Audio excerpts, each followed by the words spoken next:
Hello everyone, welcome to Internet Learning. Hope you all are doing well. So today we are going to discuss the topic frequency of earthquake occurrences of class 11 geography chapter number 3. So इस video में हम देखेंगे कि earthquake जो है वो कितनी बार आते हैं एंड जो ज़्यादा मैग्नीट्यूड के earthquake हैं वो कितनी बार आते हैं. The earthquake is a natural hazard. तो ये चीज़ तो हम काफ़ी बार इस चैप्टर में डिस्कस कर चुके हैं कि earthquake जो है वो natural hazard है, मतलब कि ये प्राकृतिक आपदा है. खैर जो अर्थक्वेक हैं आजकल वो ह्यूमन एक्टिविटीज की वजह से भी देखने मिलते हैं. जैसे हमने टाइप्स ऑफ अर्थक्वेक वाले वीडियो में डिस्कस किया था कि रिजर्वॉयर इंड्यूस्ड अर्थक्वेक होता है, वो ह्यूमंस की वजह से हो रहा है. एक तरीके से एक्सप्लोजन हो गया, न्यूक्लियर वेपन्स वगैरह जब फोड़े जाते हैं तो उससे क्या होगा, उससे भी शेकिंग वगैरह महसूस होती है. तो मतलब ह्यूमन एक्टिविटीज की वजह से भी भूकंप हो रहे हैं, बट ज्यादातर आपको जो भूकंप देखने मिलेंगे वो क्या है, वो नेचुरली अकरिंग है. तो मोटे मोटे तौर पे अगर हम बात करें तो भूकंप जो है वो नेचुरल हजार्ड है. If a tremor of high magnitude takes place, it can cause heavy damage to the life and property of people. अगर बहुत ज्यादा हाई मैग्नीट्यूड के ट्रमर्स आएंगे, मतलब कि अगर बहुत ज्यादा एनर्जी रिलीज होगी फोकस पे, तो जो झटके हैं, जो कंपन है वो बहुत ज्यादा देखने मिलेगा और उसकी वजह से लाइफ एंड प्रॉपर्टी को डैमेज पहुंच जाएगा. मतलब कि बहुत सारे लोगों की जान खतरे में पड़ जाएगी, बहुत सारे लोगों की जान चली जाएगी एंड प्रॉपर्टी वगैरह जो है सब डैमेज हो जाएगी. इंफ्रास्ट्रक्चर जो है वो कोलैप्स हो जाएगा. जैसे इस पिक्चर में आप देख सकते हो एक ब्रिज है एंड उसकी वजह से क्या हो रखा है, मतलब भूकंप की वजह से ये ब्रिज जो है वो कोलैप्स कर गया है. A view of the damaged Aman Setu at LOC in Uri due to an earthquake. So Uri में जो लाइन ऑफ कंट्रोल है वहां पे ये एक अमन सेतु था एंड भूकंप की वजह से ये सेतु जो है, ये ब्रिज जो है वो कोलैप्स कर गया. However, not all the parts of the globe necessarily experience major shocks.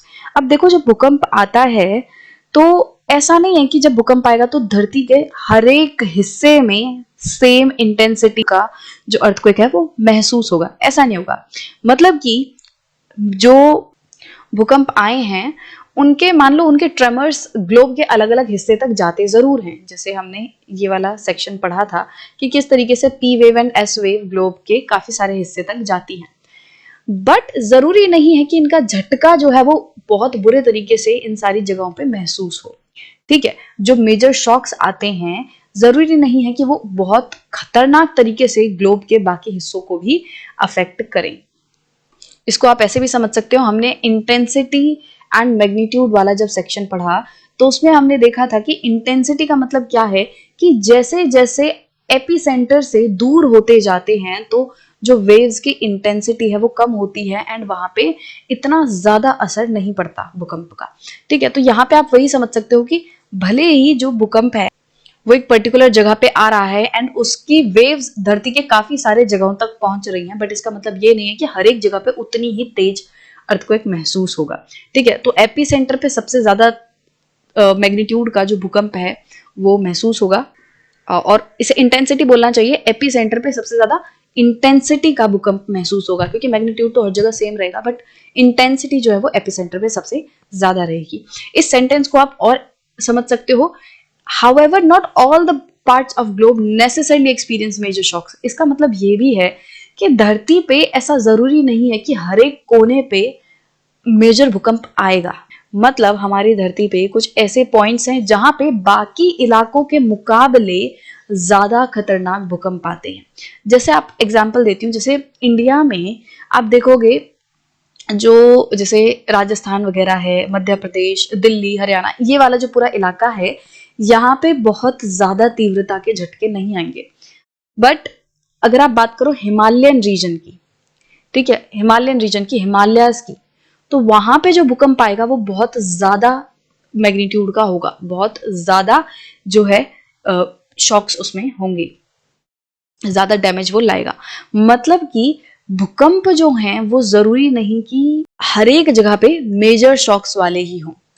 कुछ ऐसे पर्टिकुलर जगहें हैं अर्थ पे जो कि बाकी जगहों से के मुकाबले ज्यादा हाई मैग्नीट्यूड के अर्थक्वेक एक्सपीरियंस करती हैं. इस चीज को आप आगे भी जब हम चैप्टर्स में पढ़ेंगे तो हम अर्थक्वेक एंड वॉल्केनोज का डिस्ट्रीब्यूशन पढ़ेंगे और उसमें हमें समझ आएगा कि धरती में कहीं कहीं पे बहुत ज्यादा अर्थक्वेक आते हैं एंड बहुत ज्यादा मैग्नीट्यूड के अर्थक्वेक आते हैं. कुछ ऐसी जगह है जहाँ पे वॉल्केनोज बहुत ज्यादा होते हैं, तो उनका रीजन क्या है, उनका डिस्ट्रीब्यूशन वो हम अलग से समझेंगे। बट अभी इतना समझना है कि धरती का हर एक कोना जो है वो मेजर शॉक्स एक्सपीरियंस नहीं करेगा।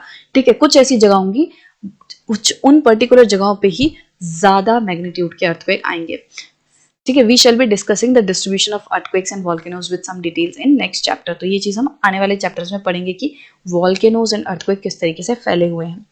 Note that quakes of high magnitude that is 8+ are quite rare.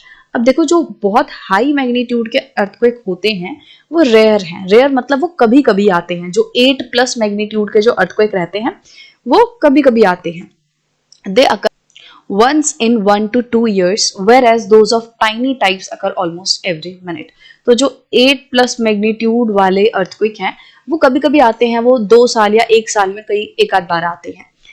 But जो टाइनी अर्थक्वेक्स हैं, मतलब कि जो बहुत ही कम मैग्नीट्यूड के अर्थक्वेक हैं, वो लगभग हर मिनट आ रहे हैं। मतलब देखो, धरती जो है अंदर से उसमें कुछ ना कुछ मूवमेंट हो रही है, उसमें बहुत सारी चीजें जो हैं वो मूवमेंट में है।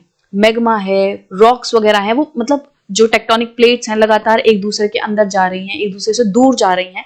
सो there is a lot of movement going inside the earth. और ये जो मूवमेंट है वो कहीं ना कुछ एनर्जी रिलीज करती है। तो हर पल हर मिनट भूकंप आ रहा है, बट वो जो भूकंप है वो इतने कम मैग्नीट्यूड का है कि हमें महसूस नहीं होता। रिक्टर स्केल पे देखेंगे तो वो महसूस होगा थोड़ा बहुत, मतलब कि उसमें कुछ ना कुछ लाइंस जो है, ग्राफ जो है वो बना आएगा, बट वो इतना कम रहेगा कि हमें हकीकत में बैठे बैठे महसूस नहीं होता कि सच में कोई भूकंप आ रहा है। तो छोटे छोटे हर अर्थक्वेक जो है वो हर मिनट आ रहे हैं, हर पल आ रहे हैं। उसका रीजन ये है कि धरती के अंदर मूवमेंट लगातार हो रही है। बट जो बड़े भूकंप हैं, 8 मैग्नीट्यूड से ज्यादा के हैं, वो कभी कभी आते हैं। वो 1 से 2 साल में एक आध बार आते हैं। तो आई होप कि आपको फ्रीक्वेंसी जो है वो समझ आ गई होगी कि अर्थक्वेक किस तरीके से अकर होते हैं, कितनी बार अकर होते हैं।